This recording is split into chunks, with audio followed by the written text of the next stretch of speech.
الحمد لله رب العالمين، والصلاة والسلام على سيد الأنبياء والمرسلين وعلى آله وصحبه أجمعين. أما بعد، فقد قال الله تعالى في القرآن المجيد والفرقان الحميد: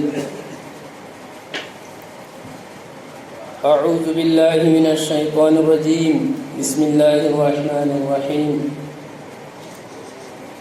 لا تحرك به لسانك لتعجل به، إن علينا جمعه وقرآنه، فإذا قرأناه فاتبع قرآنه، ثم إن علينا بيانه.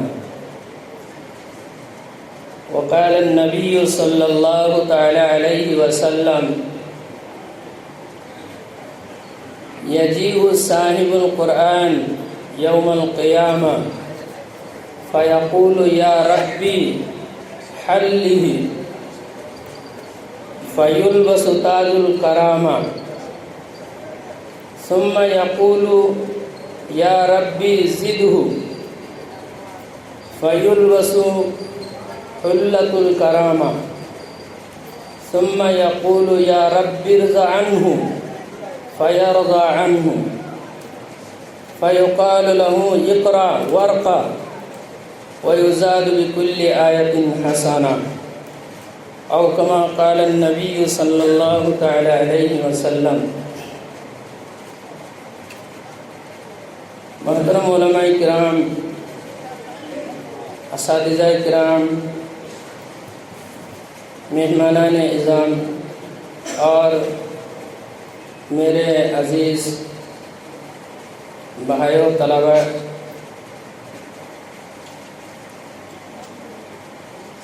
میں چونکہ اچانک حکم ہوا ہے، اس لیے آپ حضرات کے سامنے آج کے اس پروگرام سے متعلق بہت مختصر 2-4 باتیں عرض کرنے کی کوشش کروں گا. اللہ کی ذات سے دعا ہے کہ اللہ تعالیٰ مجھے بھی عمل کی توفیق عطا فرمائیں اور باقی سارے حضرات کو بھی عمل کی توفیق عطا فرمائیں. محترم حضرات، قرآن کریم آسمان کے نیچے، زمین کے اوپر جتنی چیزیں موجود ہیں یا موجود تھی اور آئندہ آنے والی ہیں، ان تمام چیزوں میں سب سے بہتر چیز اگر ہے تو یہ قرآن کریم ہے. اس سے بہتر کوئی چیز دنیا نے نہ تو دیکھا ہے نہ قیامت تک دیکھ سکتی ہے. یہ قرآن اللہ تعالیٰ کا مقدس کلام ہے. حدیث شریف میں خود موجود ہے، یہ اللہ کا کلام ہے، اللہ ہی سے نکلا ہوا ہے. قرآن کے اندر اس کی تقدس کو بیان اللہ نے کیا: لا یمسہ الا المطہرون. قرآن جہاں موجود تھا لوح محفوظ میں، اس کے بارے میں بتاتے ہیں کہ اس قرآن پر ہاتھ لگانے کے لیے کسی کو کوئی اجازت نہیں تھی. ہاتھ لگاتے تھے، مس کرتے تھے، چھوتے تھے کون؟ مقدس مطہرون، جو پاک صاف مخلوق ہے. وہ باوضو نہیں، باوضو والا مطہر نہیں ہے. ہم لوگ جو کہتے ہیں نا کہ ہم باوضو ہے تو ہم پاک ہے، طاہر ہے، وہ نہیں. مطہر مخلوق جو گناہ سے بالکل پاک صاف ہے، گناہ سے پاک صاف مخلوق اس قرآن پر ہاتھ لگا سکتا تھا، اس قرآن کا مسک کر سکتی تھی. وہ کون مخلوق ہے؟ فرشتے ہیں. اللہ کہتے ہیں اس قرآن پر مسک کرنے کی اجازت کسی کو نہیں ہے، فرشتے ہی کو اجازت ہے. قرآن کا تقدس وہاں سے شروع ہوا۔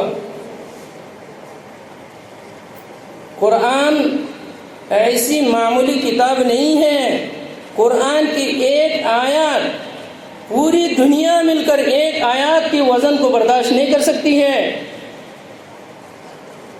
لو انزلنا هذا القرآن على جبل لرأيته خاشعا متصدعا من خشیت اللہ۔ پہاڑ دنیا کے یہ جو زمین حرکت نہیں کر رہی ہے، اللہ خود کہتے ہیں ہم نے زمین کے اندر یہ پہاڑے رکھ دیے ہیں تاکہ زمین حرکت نہ کرے۔ پہاڑ کے اندر اتنی قوت ہے، اتنی طاقت ہے، لیکن ادھر اللہ کیا کہہ رہے ہیں؟ اگر یہی قرآن ان پہاڑوں پر ہم اتار دیتے تو پہاڑ بھی کیا ہے، قرآن کے وزن کو برداشت نہ کرتے ہیں تو ریزہ ریزہ ہو جاتا۔ نبی کریم علیہ السلام کے بارے میں ہم اور آپ نے سنا ہے کہ اللہ کے نبی کو اللہ رب العزت نے جنتی 100 مردوں کی طاقت عطا فرمائی تھی۔ کتنے؟ جنتی 100 مردوں کی طاقت عطا فرمائی؟ نہیں، جنتی 40 مردوں کی طاقت عطا فرمائی تھی۔ جنتی 40 مردوں کی طاقت عطا فرمائی، اور ایک جنتی کو 100 دنیاوی آدمیوں کی طاقت اللہ عطا فرمائیں گے۔ ایک جنتی کو 100 دنیاوی لوگوں کی طاقت عطا فرمائیں گے۔ اب ذرا ہم حساب کر کے دیکھیں، اللہ کے نبی علیہ السلام کو 40 جنتی لوگوں کی طاقت عطا فرمائی، اور ایک جنتی کی 100 ہے، تو گویا کہ کتنے ہو گئے؟ 40 لوگوں کی طاقت عطا فرمائی تھی اللہ نے اپنے نبی کو۔ 40 مردوں کی طاقت، 40 ہونے کا مطلب 4000 ہو گئے، یہی تو ہوگا۔ 4000 مردوں کی طاقت عطا فرمائی، کن کو؟ نبی کریم علیہ السلام کو۔ اور ادھر معاملہ قرآن ابھی میں جو بتانے جا رہا ہوں کہ 4000 مردوں کی طاقت والے آدمی پر قرآن کریم نازل ہوتا تھا۔ قرآن کی ایک آیات، 2 آیات، ایک سورت، آدھی سورت نازل ہو رہی ہے، اور ادھر حالت کیا ہے؟ حضرت ابن عباس رضی اللہ تعالی عنہما کہتے ہیں آپ صلی اللہ علیہ وسلم قرآن کریم کی نزول کی وجہ سے، قرآن کی نزول کی وجہ سے بہت سخت تکلیف برداشت کرتے تھے۔ ان کو سخت تکلیف ہوتی تھی 4000 مرد کے طاقت والے کو ایک آیات کو برداشت کرنے میں۔ حضرت عائشہ رضی اللہ تعالی عنہ فرماتی ہیں سردی کا موسم ہوتا تھا، سخت سردی کا موسم، اور اس موسم میں نبی کریم علیہ السلام پر وحی نازل ہوتی۔ اس وحی کی، قرآن کی آیات کی جو وزن ہے، اس کی وزن کی وجہ سے آپ صلی اللہ علیہ وسلم کو اتنی تکلیف ہوتی، کہتی ہیں کہ آپ علیہ السلام کے پیشانی اور چہرہ سے پسینے لا یتفسد جبینہ، کہتے ہیں کہ پسینے آپ علیہ السلام کے چہرے سے جو کیا کرتے ہیں، فسد، حجامت جو کرتے ہیں، حجامت کرنے کے بعد خون نکلتے ہیں نا، حجامت کرنے کا خون جاری ہو کے وہ نکل کے بہہ کے جاتے ہیں آرام سے، تو حضرت عائشہ رضی اللہ تعالیٰ عنہ کہہ رہی ہیں آپ علیہ السلام کے چہرے سے پسینہ ایک دم زر زر بہتے جاتے تھے، اتنی تکلیف ہوتی تھی، اتنی تکلیف۔ لیکن اللہ کا کرم ہے، اللہ کا بہت بڑا کرم ہے، اگر قرآن کا یہی حل باقی رہتا، جو اس کتاب کی اصل حقیقت ہے، اس کی جو شان ہے، اس کی جو عظمت ہے، یہ اگر موجود ہوتا، دنیا میں کوئی ایک آدمی بھی قرآن کی ایک آیت یاد نہیں کر سکتا۔ ایک آیت بھی یاد نہیں کر سکتا۔ ایک آدمی کے بارے میں وہ قرآن کے بھی حافظ تھے، بخاری شریف کی بھی حافظ تھے، اتنے میں کسی ایک بڑے پیر ایک بزرگ کے سامنے وہ بیٹھے اور کہا حضرت مجھ کو ذرا اجازت دے دیجیے قرآن شریف وہ بخاری شریف کی۔ تو پھر وہ بولا کہ ٹھیک ہے ایسا کریں اجازت دے دیں گے، ذرا پڑھ لو۔ حافظ بخاری ہے، وہ ان کو کہا ذرا پڑھیے۔ جب پڑھنے کے لیے بولا بہت دیر تک بیٹھے ہوئے ہیں، پڑھ ہی نہیں پڑھا، پڑھو پڑھو بار بار کر رہے ہیں، نہیں پڑھ پا رہے، نہیں پڑھ پا رہے، نہیں پڑھ پا رہے۔ بہت دیر بعد ان کو اٹھا دیا، جاؤ تم کو تو پڑھنا بھی نہیں آتا ہے، کہاں سے اجازت دیں گے؟ لوگوں نے پوچھا بعد میں ان سے کہ کیا بات ہے، آپ تو حافظ ہیں، پوری بخاری شریف یاد ہے، وہاں تو آپ ایک حرف بھی نہیں پڑھ پا رہے تھے۔ جواب دیا کہ جب میں کتاب وہ پڑھنے کے لیے وہ کیا تو میرے منہ میں کچھ بھی طاقت ہی نہیں تھی۔ اصل وہ جو حقیقت جو اس چیز کی ہے، وزن، اس کے اندر جو وزن ہے، قوت ہے، وہ ایک دم سے اللہ نے ان کو اس میں ڈال دیا ہے، اب منہ میں حرکت ہی نہیں ہو رہی۔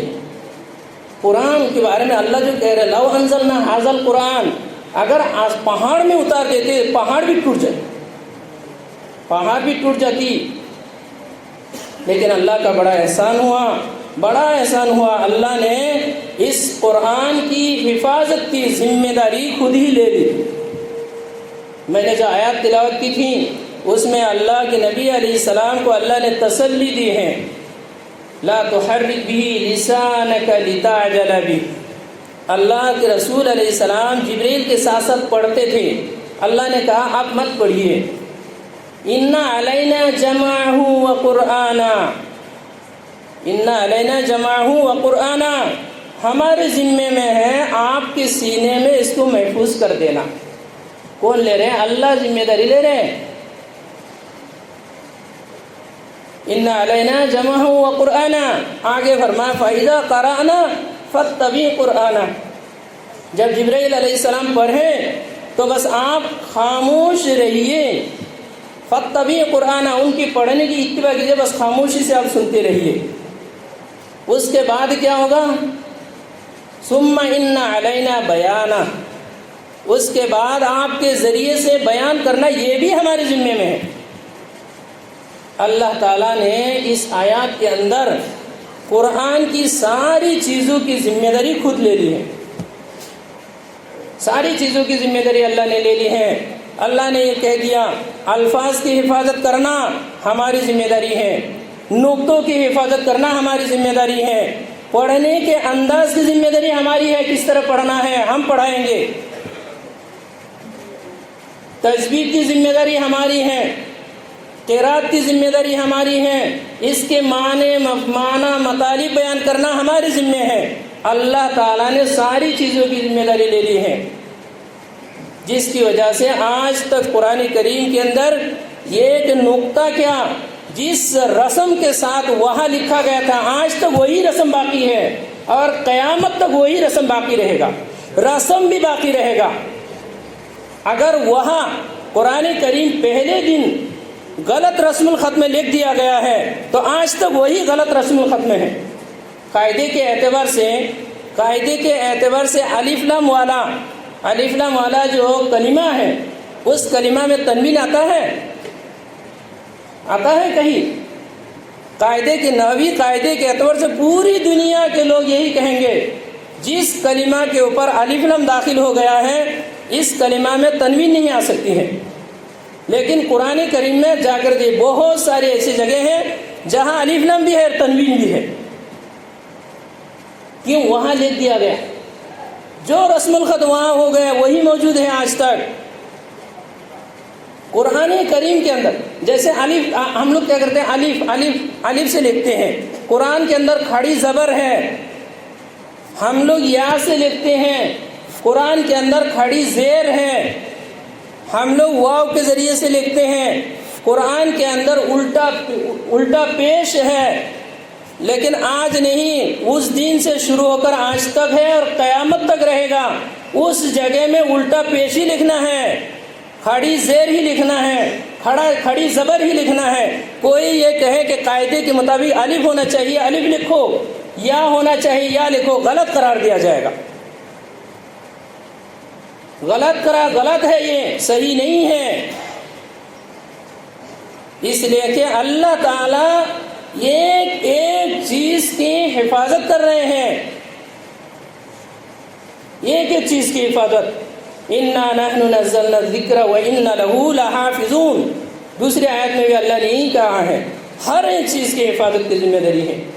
اللہ تعالیٰ عام پڑھنے والوں کے ذریعے سے ہر ایک کی زبان میں الحمدللہ قرآن کریم کی تلاوت موجود ہے. ہر ایک پڑھ رہے ہیں، اس کے ذریعے سے قرآن کی تلاوت پوری دنیا میں محفوظ ہے، ہر وقت تلاوت محفوظ ہے. حافظ قرآن کے ذریعے سے اللہ تعالیٰ نے قرآن کی ایک ایک حرف کی حفاظت کر لی ہے. آج بھی ہم دعوے کے ساتھ یہ کہہ سکتے ہیں، پوری دنیا میں جتنے قرآن کے نسخے سب مٹا دو، کوئی پرواہ نہیں، قرآن نہیں مٹے گا. نسخے سارے مٹا دو، انشاءاللہ قرآن نہیں مٹے گا. قرآن مٹنے والی کتاب نہیں ہے، یہ کتاب مٹنے کے لیے نہیں آئی ہے، یہ کتاب تو محفوظ رہنے کے لیے آئی ہے. جس دن یہ کتاب، اس کتاب کے اندر جس دن گڑبڑی آ جائے گی، اسی دن قیامت ہوگی، اسی دن قیامت ہوگی. اس لیے اللہ تعالیٰ نے اس کی حفاظت کی ذمہ داری کے لیے ہر ایک لائن کے اسباب مہیا کر کے رکھا ہے. تجوید کے لیے، قرات کے لیے قرہ حضرات کو اللہ تعالیٰ نے ہزاروں قرہ دنیا میں اللہ نے پیدا کیے. اللہ کے نبی کو اللہ نے کہا تھا آپ خاموش رہیے، ہم پڑھائیں گے. ہم حضرت ابن عباس کہتے ہیں کہ جبرائیل علیہ السلام سنا کر چلے جاتے تھے، ان کے جانے کے بعد اللہ کے نبی علیہ السلام ایسی ہی تلاوت کرتے تھے جیسے جبرائیل کرتے تھے. ان کے بعد بھی آج تک ہم یہی کہتے ہیں، اللہ کے نبی علیہ السلام نے قرآن جس طرح تلاوت کی تھی، آج بھی قرآن کی تلاوت ویسی ہی ہوتی ہے، اور قیامت تک بھی ایسی ہوگی. قیامت تک بھی انشاءاللہ ایسی ہی تلاوت ہوگی. تو قرآن کی ہر ایک چیز کی حفاظت کی ذمہ داری چونکہ صاحب قرآن نے، رب العالمین نے لے رکھی ہے. اس لیے یہ قرآن آج بھی محفوظ ہے، کل بھی محفوظ رہے گا، قیامت تک بھی محفوظ رہے گا. حافظ قرآن کے ذریعے سے اللہ نے قرآن کے الفاظ کی حفاظت کی ہے. علماء اور مفسرین کے ذریعے سے اللہ نے قرآن کے معنی مفاہیم کی حفاظت کی ہے. قرآن پر عمل کرنا چاہیے، قرآن کے احکامات پر عمل. قرآن کے احکامات پر عمل کے لیے اللہ نے ہزاروں لاکھوں کروڑوں عابدین پیدا کر کے رکھے ہیں، ان کے ذریعے سے قرآن کے سارے احکامات محفوظ ہیں. قرآن کے اندر تصوف ہے، اسی طرح سے سلسلہ جو مشائخ کے ذکر اذکار ہیں، یہ ساری چیزیں بھی اللہ تعالیٰ نے بڑے بڑے مشائخ اللہ والے پیدا کر کے ان کے ذریعے سے اس سلسلے کو بھی اللہ نے محفوظ رکھا ہے. کوئی ایسی ایک چیز نہیں ہے جو محفوظ نہ ہو. اللہ نے اس کی حفاظت کی پوری ذمہ داری لے رکھی ہے.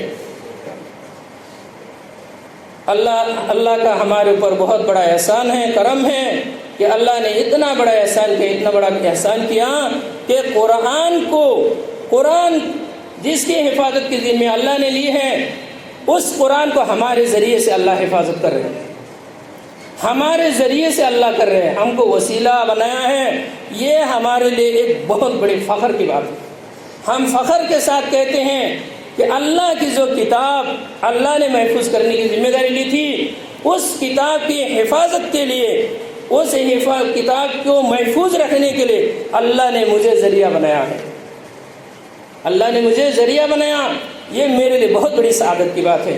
مجھے اللہ کی ذات سے امید ہے کہ میں دنیا میں بھی کامیاب ہوں، وہاں بھی اللہ کے ہمیں بہت بڑی کامیاب ہوں گا انشاءاللہ. ایک حافظ قرآن کا کتنا اونچا رتبہ ہے، کتنا اونچا درجہ ہے. قرآن سے جس کا بھی تعلق ہے اس کا کتنا اونچا درجہ ہے. میں نے حدیث شریف پڑھی تھی، الماہر بالقرآن مع السفرۃ الکرام البررہ. بڑے بڑے فرشتوں کے ساتھ ہوں گے کون؟ ماہر قرآن. ماہر قرآن کے 3 درجے ہیں. ایک درجہ وہ ہے جو ناظرہ پڑھتے ہیں، وہ بھی ماہر قرآن ہیں، ان کے لیے اللہ کے رسول نے فضیلت بیان کی ہے، خیرکم من تعلم القرآن وعلمہ، سب سے ادنا درجہ ہے، ماہر قرآن کے سب سے ادنا درجہ ہے، ان کے بارے میں اللہ کے نبی بتاتے ہیں دنیا میں سب سے اچھے آدمی یہ ہے، سند دے رہے سب سے اچھے یہ آدمی ہے۔